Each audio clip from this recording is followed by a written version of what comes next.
Hi, I'm standing here in the middle of ice-cold, freezing Berlin.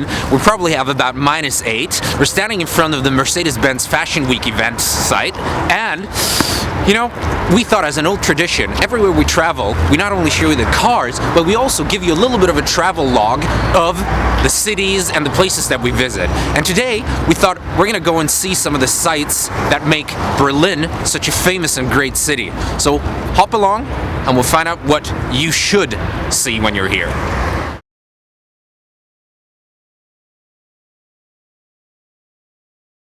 I am in the SLS AMG in Berlin, and it's the first time I'm driving this car on a civilian road.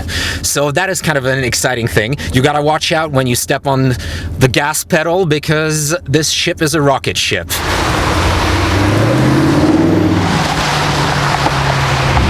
I'm just driving on Unter den Linden. As you can see, very slowly, very nicely, and this is something this car can do. The thermometer says -6 outside, so all the water on the street is potential ice. Yet this car is smooth and doesn't do anything dangerous.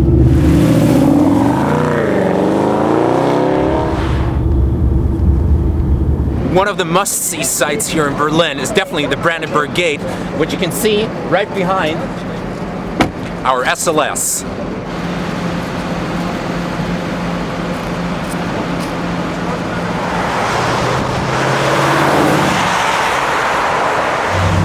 We're in the middle of the government quarter. Right in front of us you can see the Swiss embassy, which is so conveniently located right next to the German Chancellor's office, and to our right side you can see the world famous Reichstag. The German parliament with a cupola made by Sir Norman Foster.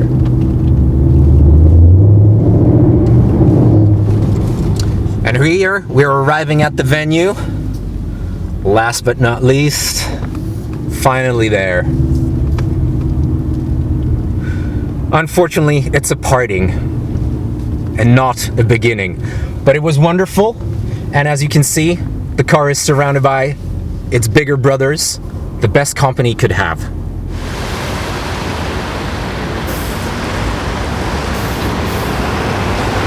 Well, unfortunately, all good things have to end, and with a very, very broken heart, I have to return this to Simon. Simon. Thank you very much. Thank you very much. You're welcome. Without him, it would have never been possible, and it was a really fantastic ride. And I have to say, congratulations to AMG for a superb car.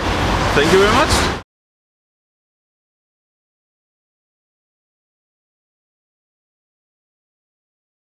I'm standing here on the Museum Island, which is really the hub of culture in Berlin.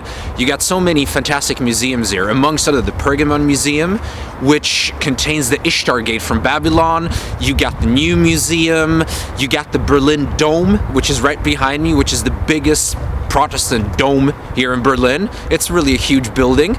And of course, the whole island is traversed by Unter den Linden, the most famous street, the Champs-Élysées of East Berlin, which leads up to the Brandenburg Gate. And behind me, of course, you can see the famous TV tower, the landmark of Berlin, built in East Berlin before the wall fell. On this beautiful day, I decided to drive up to the Avus, a very famous former racetrack just on the border of Berlin. And here, legends of the Silver Arrows like Caracciola used to race. The average speed here on the Avus was a record 276 kilometers per hour back in the 1930s. Now, that average speed was only beaten in modern times at the Indy 500. Even more impressive is the top speed.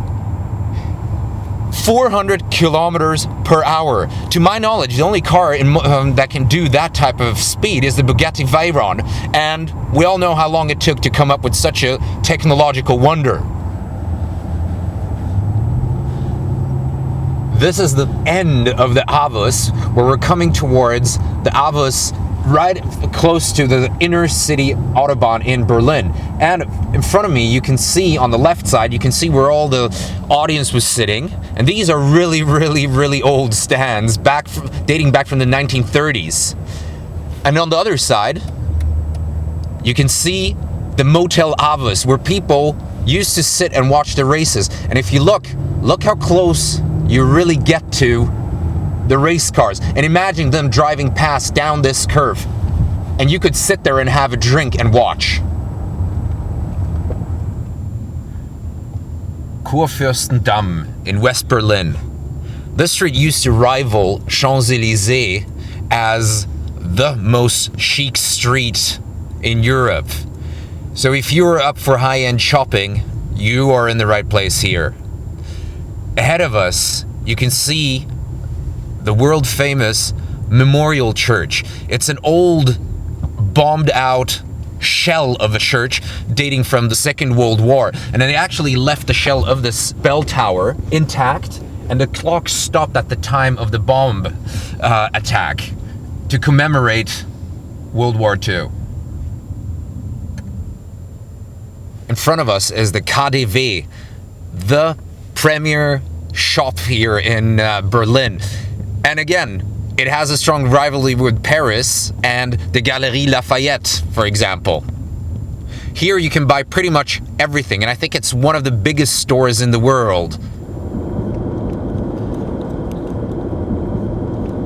We are driving past the East Side Gallery, old remnants of the wall, and we're gonna get out and have a look at some of the pieces. The interesting part about the East Side Gallery is that such an oppressing element as the wall has been kept for memory, but also decorated with different kinds of art for people to express themselves against this oppression. And I think that's an impressive thing. Berlin is a big metropolis. Nevertheless, it is also full of nature. And I'm just driving towards the Wannsee on a little road I love to take my bike on. Just to give you an impression of how beautiful Berlin is, I'm down here at the Havel in Wannsee, where you can see the minus 11 degrees centigrade have frozen up everything. We've parked here on the riverside just to give you an impression of, for example, what the AMG Driving Academy in Sweden would be like.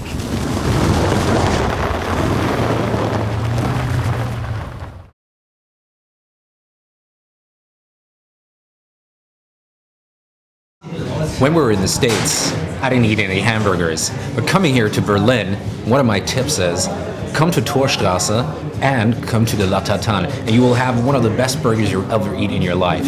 I can also highly recommend the ginger sweet potato soup. It's absolutely delicious, and the balance between the ginger and the sweet potato is so good that it tastes slightly like coconut milk. And of course, the martinis are dry here, so bottoms up. Yes.